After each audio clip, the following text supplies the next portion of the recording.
Violet and I right now. First off, I need to explain why my dad was tossing that coin. My dad inherited a house from his grandmother. My parents decided to move into this new house to get out of paying rent. The house is big enough for both Violet and I to have our own rooms. But while one of the rooms has a lake view, the other one faces a high garden wall. The room with the nice view is quite large and gets a lot of sunlight. The other room is dark, small, and smells like mold. My sister wanted the room with the view. I disagreed, of course. My dad said, "Let's do a coin toss. The winner takes the room with the view," suggesting a fair solution. As you have just witnessed, Violet opposed this coin toss method for picking rooms, and my mom stood by her daughter as usual. Thankfully, my dad is not like my mom. He doesn't play favorites between his daughters. "Violet, don't be like that. We will toss this coin and whoever wins will take the room with the view," he said, and looked at me. "Heads or tails?" "Tails," I replied. My dad said, "Then it's heads for Violet." He then proceeded to toss the coin up in the air. The coin flipped and dropped between Violet and me. I looked at the coin and screamed with joy. "Tails!" My sister said, "I was actually going to call tails. You tricked me!" and began sobbing.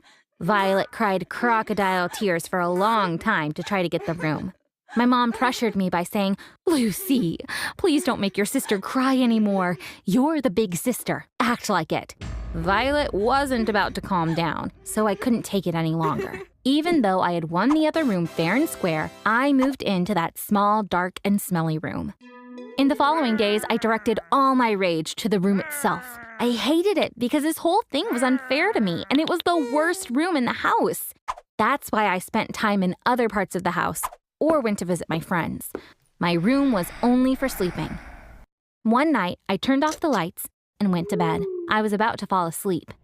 There's a new girl in class. Whenever a new iPhone comes out, she goes and gets it. She had done it again. We gathered around her admiring the new iPhone. I'm using my dad's old phone. "I wish I had a phone like that," I said. I fell asleep thinking about it. I woke up with the smell of mold in my nose. No matter how much I aired the room, the stink wouldn't go away. "This damn room," I said while opening the window. When I turned around, I noticed a box on my bedside table. It was a brand new iPhone. "No way! What in the world?" I screamed. "Why did they get me an iPhone? My birthday was 5 months away." "Wait a minute. Is this one of Violet's pranks?" I said. I held the box. The packaging looked real. Still, I was cautious as I opened it. It was not a prank. It really was a brand new iPhone. I ran upstairs to ask my mom, but there was no one home. My parents